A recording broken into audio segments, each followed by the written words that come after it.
Hi buddies, welcome back. Today I'm going to show you how you can set up a passcode on your Galaxy Tab S9 FE 5G. For that you want to go to your settings and then you want to go to security and privacy, and here you want to go to lock screen.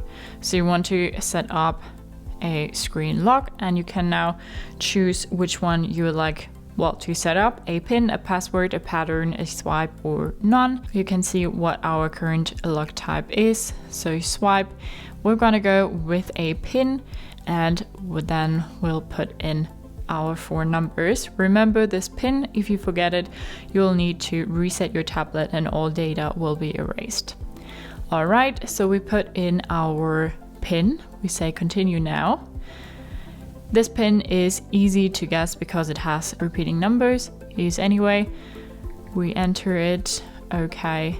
So now we entered our PIN, and now we can say what we want our lock screen to display. So show content or hide content. You can go ahead and choose that, and then we can say done. And if we go back now and then lock our tablet and want to get back in, we need to put in our PIN to be able to use our tablet again. Keep in mind that 1, 2, 3, 4 times 0, stuff like that are just not the most secure options. You want to be a bit more creative here to actually secure your tablet. Hope you liked it, hope it helped. If so, thumbs up, share and subscribe, and I hope to see you next time. Bye.